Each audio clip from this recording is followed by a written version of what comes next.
Bismillahirrahmanirrahim. Assalamualaikum warahmatullahi wabarakatuh. Ya, kita berjumpa dalam ruang Zoom ini untuk membahas sekilas mengenai kebijakan dan sistem penyelenggaraan pelatihan kepemimpinan pengawas serta desain pembelajaran pelatihan kepemimpinan pengawas bersama saya Al Ansori, Widya Iswara Buddha dari Badan Pemeriksa Keuangan Republik Indonesia. Ada dua hal penting yang ingin saya sampaikan dalam kesempatan kali ini. Yang pertama terkait dengan review kebijakan sistem penyelenggaraan pelatihan kepemimpinan pengawas, di mana lembaga administrasi negara sebagai instansi yang memiliki kewenangan mengatur pelatihan telah memberikan guidance terkait dengan kebijakan dan sistem penyelenggaraan PKP. Yang kedua adalah terkait dengan desain pembelajaran PKP, di mana desain pembelajaran ini dapat digunakan sebagai panduan fasilitator untuk mentransfer pengetahuan dan berdiskusi secara efektif serta mengelola kegiatan pembelajaran dengan baik.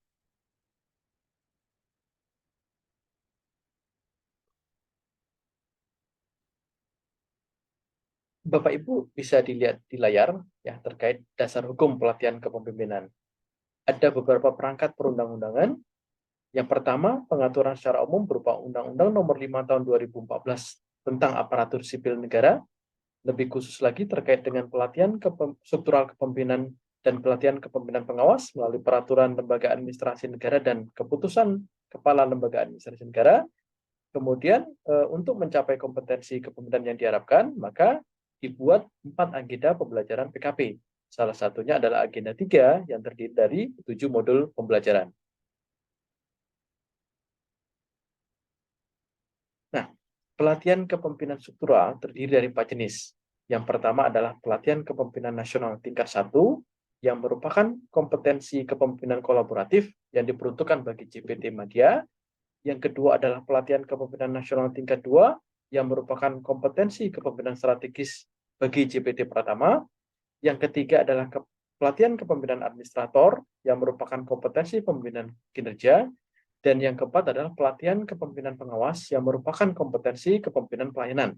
Nah, kita akan fokus membahas mengenai pelatihan kepemimpinan pengawas. Pelatihan kepemimpinan pengawas dilaksanakan dengan sistem blended learning, artinya pembelajaran struktural dilakukan dengan memadukan jalur pelatihan klasikal dan non-klasikal. Kalau klasikal dilakukan tatap muka secara langsung, sementara itu non-klasikal ada MOOC, yaitu Massive Online Open Course yang dikelola oleh LAN. Kemudian ada sinkronus, yaitu tatap muka antara fasilitator dengan peserta diklat dunia maya, dan asinkronus, tidak bertatap muka, tapi ada penugasan yang diberikan oleh fasilitator, namun tetap dapat dilakukan koordinasi antara fasilitator dengan peserta diklat, misalnya melalui grup WhatsApp dan lain-lain.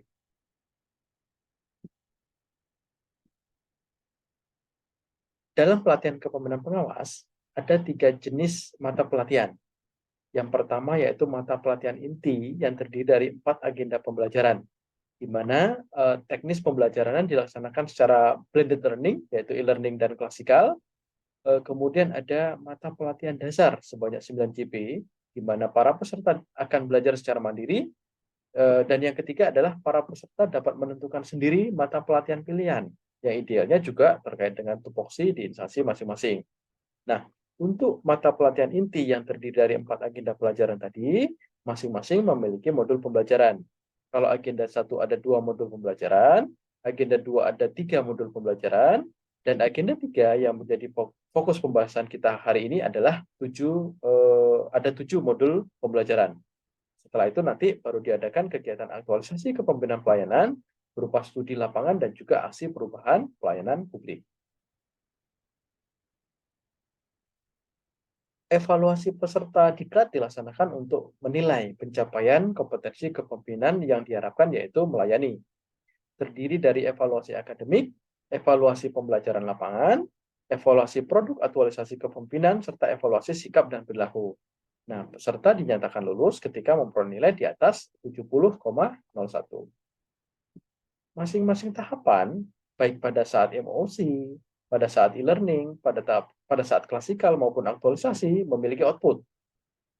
Terkait dengan pemetaan sikap perilaku kepemimpinan dan pengembangan potensi diri, idealnya itu dilakukan sejak awal.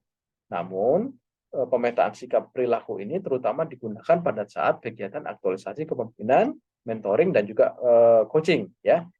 Pada saat MOC, peserta diberikan penugasan individu berupa esai. Sementara itu, pada saat e-learning dan klasikal, ada penugasan individu, penugasan kelompok, dan juga studi lapangan. Nah, selesai tahapan pembelajaran evaluasi, e-learning, dan klasikal tahap 1, peserta akan melaksanakan kegiatan aktualisasi, yang outputnya adalah rancangan aksi perubahan, pelaksanaan aksi perubahan, dan juga pelaksanaan seminar aksi perubahan. Berikutnya dalam layar Bapak Ibu bisa terlihat ya hari pelaksanaan dan banyaknya jam pelajaran pada masing-masing tahapan pembelajaran. Jadi di sini LAN sudah mendesain cukup detail day-to-day pelatihan kepemimpinan pengawas.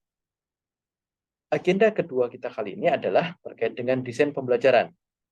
Desain pembelajaran yang akan saya jelaskan dalam kesempatan kali ini adalah pada tahapan pembelajaran e-learning dan juga klasikal tahap 1. Pada hari pertama e-learning, ada 2 sesi, yaitu sesi sinkronus dan sesi asinkronus. Pada saat sesi sinkronus, penekanan yang dapat dilakukan adalah terkait tujuan dan agenda pembelajaran, overview penyelenggaraan PKP, lesson learn sharing, dan juga pemaparan esai, serta penjelasan mengenai tugas asinkronus pertama untuk penugasan individu dan kelompok. Sementara itu, pada sesi asinkronus, peserta diklat akan mengerjakan tugas individu dan tugas kelompok yang masing-masing dilaksanakan selama 90 menit. Pada hari kedua, e-learning juga dilaksanakan sesi sinkronus dan asinkronus. Nah, pada sesi sinkronus dilakukan diskusi tugas individu dan kelompok, kemudian fasilitator juga memberikan feedback atas penugasan yang sudah dikerjakan oleh individu dan kelompok dan juga presentasi yang sudah dilakukan, serta fasilitator akan memberikan penjelasan mengenai tugas sinkronus yang kedua untuk individu dan kelompok. Kemudian pada sesi asinkronusnya kembali peserta diklat akan mengerjakan tugas 2 individu dan kelompok masing-masing selama 135 menit. Nah, pada hari ketiga e-learning hanya terdapat sesi asinkronus. Nah, karena pada penugasan yang kedua ini cukup banyak, maka waktu yang diberikan juga cukup banyak, yaitu 8 jam pelajaran untuk peserta melanjutkan mengerjakan tugas yang kedua individu dan kelompok. Sementara itu, pada hari keempat e-learning dilakukan diskusi tugas yang kedua dari tugas individu dan kelompok tersebut. Kemudian fasilitator juga memberikan feedback atas penugasan yang sudah dikerjakan. Tahap pembelajaran selanjutnya adalah klasikal. Untuk hari pertama ini waktunya hanya 5 jam pelajaran. Penekanan pada tahapan ini, ya setelah fasilitator mereview pembelajaran e-learning, fasilitator dapat memberikan penugasan kelompok berupa analisis manajemen mutu pelayanan di BPKRI. Analisis dapat dilakukan dengan menilai desain dan implementasi manajemen mutu pelayanan. Kemudian, pada hari kedua klasikal dilakukan pemaparan tugas kelompok pada hari pertama yang sudah dilakukan. Dilakukan diskusi, kemudian feedback dari fasilitator, dan terakhir juga peserta dapat memberikan wrap-up dan reflection atas apa yang sudah dilakukan pada hari pertama dan kedua. Nah, pada hari ketiga klasikal, penekanan berupa penugasan kelompok terkait dengan manajemen pengawasan di BPKRI. Selain itu, pada hari ketiga ini juga diberikan penugasan untuk para peserta melakukan benchmarking secara virtual kinerja organisasi lain terkait dengan manajemen pengawasan. Di sini juga peserta akan memberikan wrap-up dan juga reflection atas yang sudah dilakukan. Sementara itu, pada hari terakhir klasikal, selain dilakukan pemaparan tugas kelompok, review pembelajaran sesi-sesi sebelumnya, fasilitator juga memberikan wrap-up, kesimpulan, serta dapat juga memberikan apresiasi dan motivasi kepada para peserta. Dengan demikian, sesi e-learning dan klasikal tahap 1 telah berakhir, dan para peserta kembali ke unit kerja masing-masing untuk melaksanakan tahap kegiatan selanjutnya, yaitu kegiatan aktualisasi.